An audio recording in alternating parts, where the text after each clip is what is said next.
Peggy 18.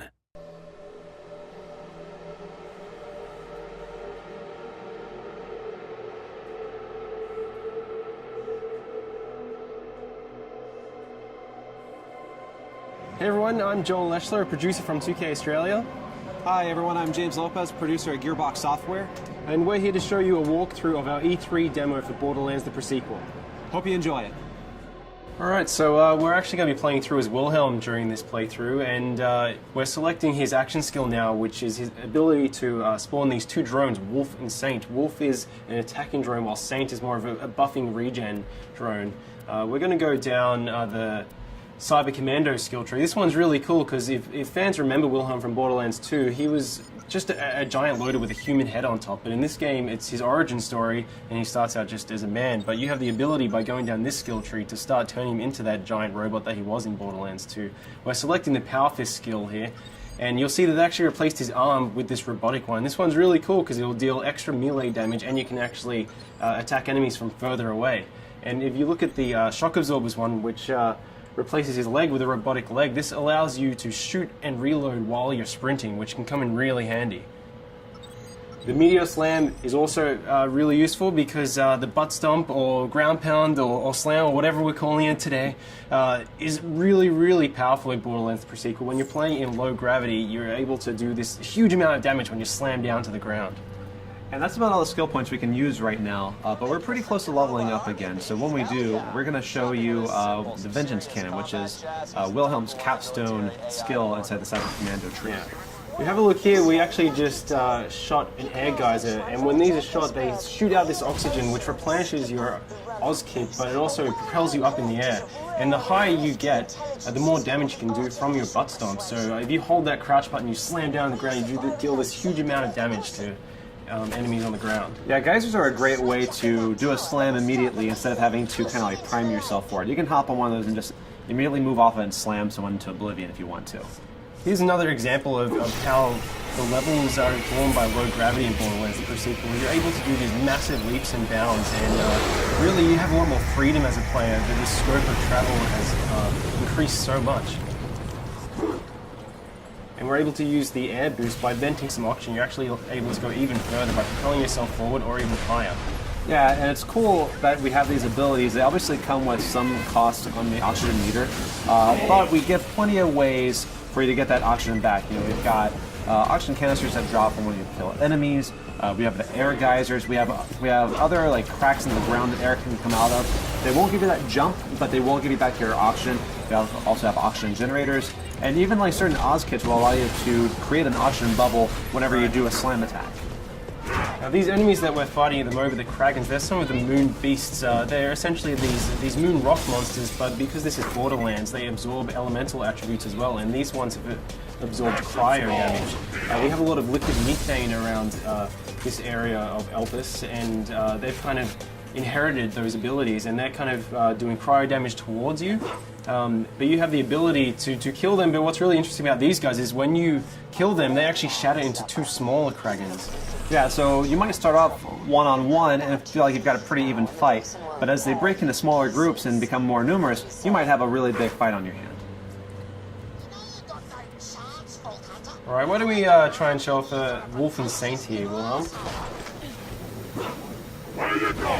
Alright, so Wilhelm just deployed Wolf and Saint. Those are his two drones.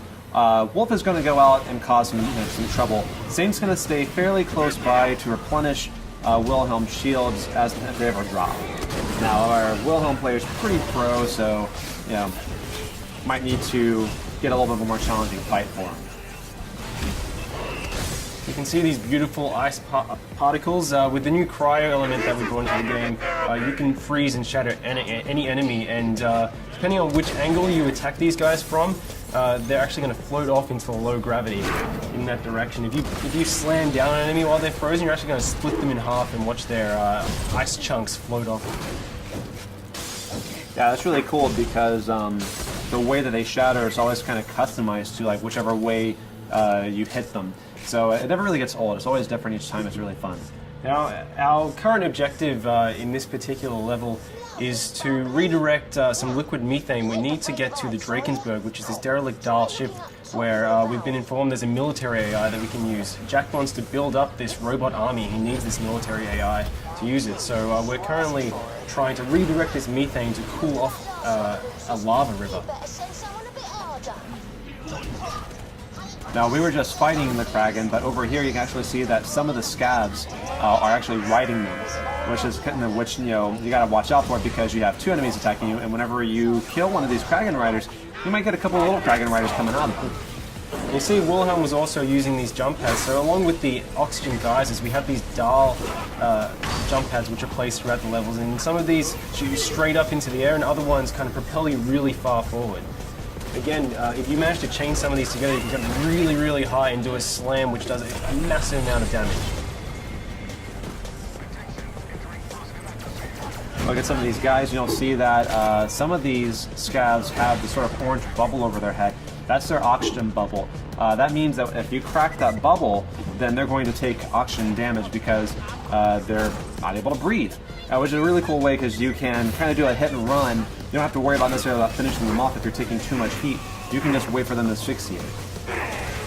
But some of these guys also have shields and air bubbles, and so they're a little more of a stronger fight. You have to watch out with those guys because they're more dangerous. So you can see that's an example of one of the Dahl jump pads, which shoots you really far forward. And here we have some of the Dahl jet fighters, and they're going to fly around and try and do a huge amount of damage to you. So Wilhelm is doing pretty well. Yeah, that was a spot-on hit. That was really good. Oh no, but you fell off the side. That's okay because we've got plenty of jump pads. We have a lot more verticality in Borderlands now than we ever did before. So there's not necessarily any one way to get to this objective. Really, all you have to do is just find either a jump pad or a way to jump from platform to platform. Yeah, something really great about the low oxygen, it allows you to traverse these maps really, really quickly. So because you can make these massive leaps and bounds and you have these jump pads, you're able to get from one end of the map very, very fast and really get an edge on enemies. All right, now it looks like we just leveled up. So we're going to go and put that skill point in Vengeance Cannon. That's really interesting because if you take a certain amount of damage, Wilhelm responds with the Vengeance Cannon and can do a great amount of damage within a pretty generous period of time. You have about 30 seconds of action on this. It can come in really, really powerful when you're under the pump. Yeah. So you can see now we're actually redirecting this liquid methane, so we should be able to go over and try and freeze this lava lake. All right, so once this pipe connects, we actually have another route on how we can get to the next objective. You could just go down to the ground if you wanted to, but because of the verticality in the pre-sequel, we can actually continue along this path here. All you have to do is have the option to make the jump, and then you can actually run along this pipe here.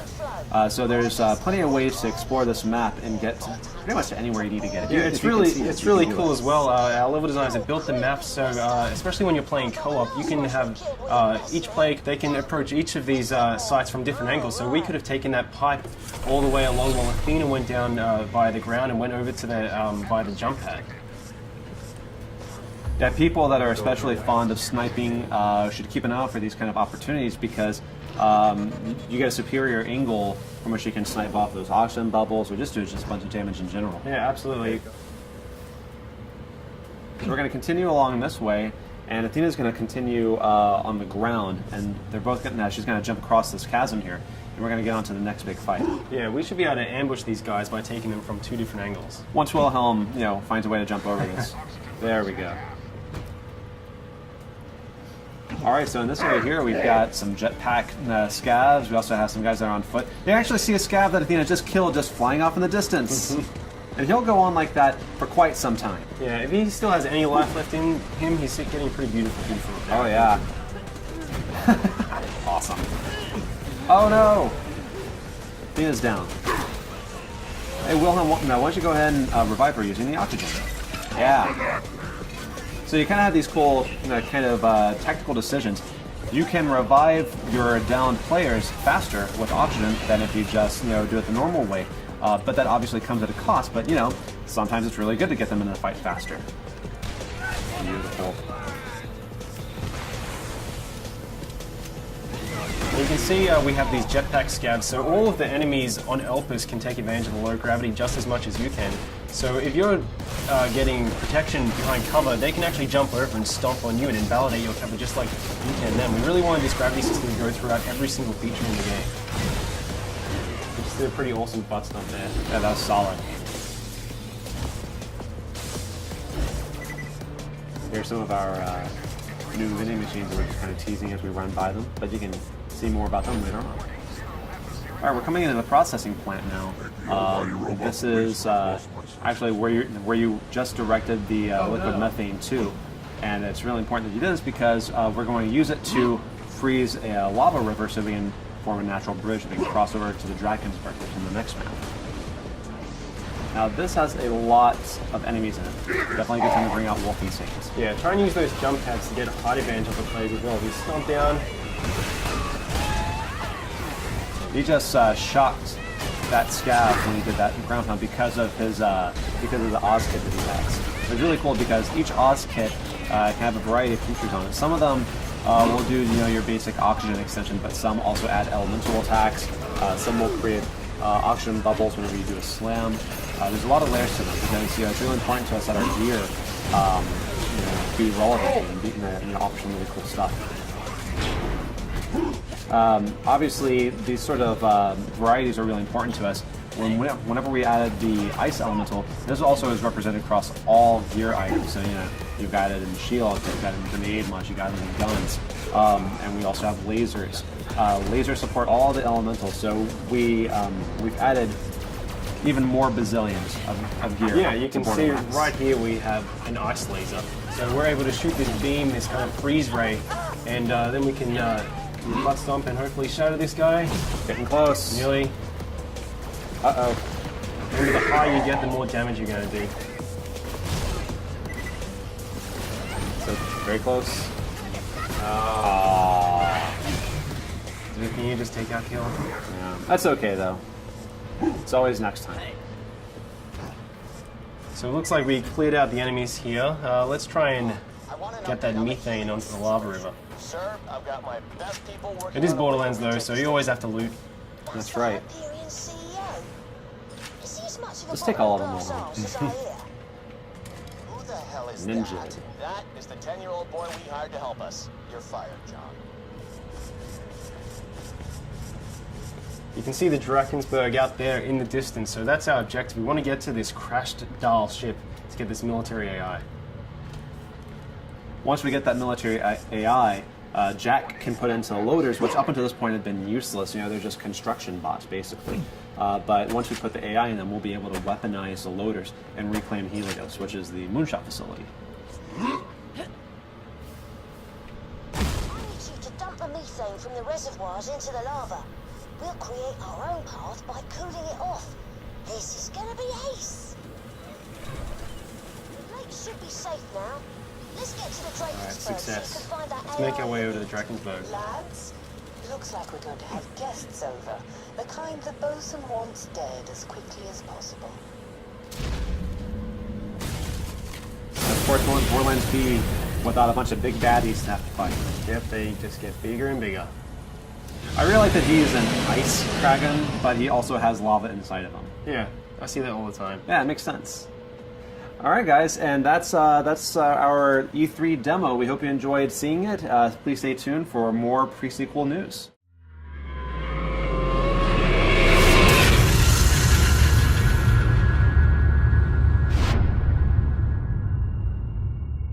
You coming?